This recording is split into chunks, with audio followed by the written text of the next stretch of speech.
રામ જય કિસાન। તો કેમ છો આપણે ઘણા જણા વાત કરતા હોય છે કે તમાકુની, તો અમુક નવા ખેડૂત છે એમને પણ નોલેજ નથી હોતું કે કઈ રીતનું નોલેજ નથી હોતું કે તમાકુ કઈ રીતની ખેડવી અને એનો કલર બી કઈ રીતનો રાખવો। અમુક કલર અમુક જગ્યાએ તમાકુનો નથી હોતો, ન હોવાનું કારણ ઘણી ખેતરની અંદર પણ ઉકવી નાખે એટલે કલર હોતો પછી એને પોછાટ દાડી અને ખેડવી પણ પડે છે। અને ઘણા જણા ખૂબ રાહ જોવે એટલે તમાકુ આ રીતની ધોળીપટ થઈ જાય। આ રીતની આ જુઓ ધોળીપટ તમાકુ પણ થઈ ગઈ, તો એને 5-6 દાડા થાય એટલે તમાકુ ખેડવાનું પણ ચાલુ કરવું। ખેડવાના પણ તરીકા હોય છે। અમુક તમાકુ ખેડે એટલે કઈ રીતની ખેડે ખબર છે? એ આ રીતની ખેડે, આ રીતની, અને પછી આ રીતનું નોડ ઉપર પણ નાખી દે છે। અને રિયલમાં જો આ રીતનું પણ નોડ આ ખેડૂતે નાખી દીધું છે। જો આ રીતનું, થોડો વિડીયો આગળ લાવો, જો આ રીતના નોડા પણ નાખી દીધા આમ આ ખેડૂતે। જો આ રીતનું, એટલે આરવા શું કરવાનું, આ નહીં હોય તો વજન પણ નહીં હોય ને ભાળો જો જેમ તેમ પણ નાખી દીધું છે।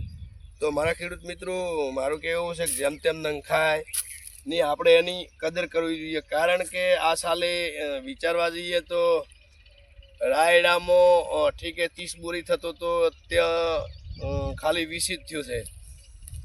અને આ બાજુ બટાકાનો ભાવ વિચારવા જઈએ તો 120-25 રૂપિયા બટાકાનો ભાવ છે। રાયડો આ બાજુ શું થયું, બટાકાનો ભાવ નહીં, અને તમાકુના ઓણ ખેડૂતને વિકાસ નથી બહુ।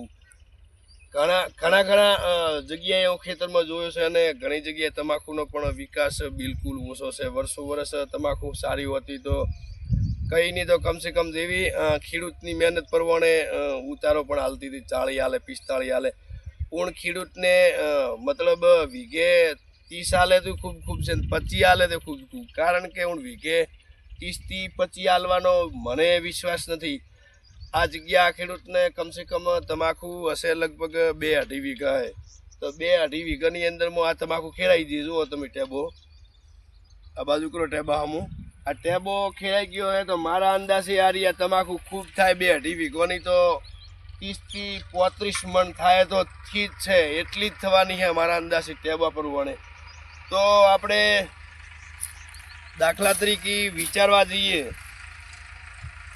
અને નહીં વિચારો તો આપણે બહુ, કારણ તો ઘણી વયનું વિચારવાનું છે। તો હું તમને તમાકુનો તરીકો બતાવું કઈ રીતની એને આપણે કલર રાખવો અને વજન માટે।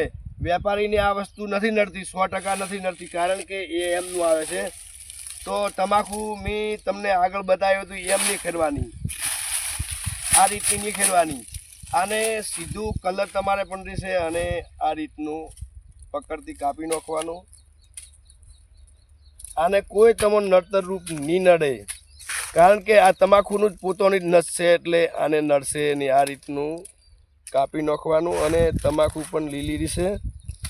તો ખેડૂત મિત્રો, તમે કોઈ પણ ભૂલ ના કરતા, તમાકુને આ રીતની કાપી નાખવાની, તે એના નોડા પાઈથી એની નસ કે પૂરી કાપી લેવાની। અને હા, પછી બીજું સમજાવું તમને, આ રીતનું કાપી અને દાખલા તરીકે હવે ભેગું થયું તો એને શોખનીથી આ રીતનું સડાઈ દેવાનું, આ રીતનું, એટલે આ બધે તડકો આવશે એટલે આ ખરી જશે બધું। એટલે પછી આ નસું બધી લઈ લેવાની, આ રીતની નસું લઈ લેવાની અને હૂકવી દેવાની। આ બાજુ વળો હૂકવી, આ રીતની હૂકવી દેવાની, પછી એને જેણી કૂટી લેવાની, પછી નાખી દેવાની અંદર। આ વસ્તુ વેપારીને કોઈ દિવસે નડતું નથી। તમને કોઈ દિવસે વેપારી પણ કીધું કે આ તમે કેમ લઈને આવ્યો છો? વેપારીને એક વસ્તુ, એક આપણો માલ છે તો આપણે દાખલા તરીકે કરી દેવાની, તો આપણને ભાવ પણ પૂરતો મળી જાય અને માલ પણ તાજો રહે। અને આ રીતનો ટેબો નહીં પડ્યો રાખવાનો, ન કે આ ધોળી ફટ તમાકુ પણ થઈ શકે છે। તો આપણે ટાઈમ પૂરતો એને ઉગાડવાનો, એમાં સોયડો રાખવાનો અને ખેડવાની। તડકો ઘણો એને ખાવા દેવાની, ન કે આ રીતના બધું આ રીતનું થઈ જશે। આ ધોળી પડી ભાળો, આ રીતની થઈ જશે। અને આ ખેડૂતે થોડી પણ ભૂલ કરી છે, આ જુઓ, કારણ કે કલર નથી, ઉપરી પ્રિય વધારે, બરાબર ને?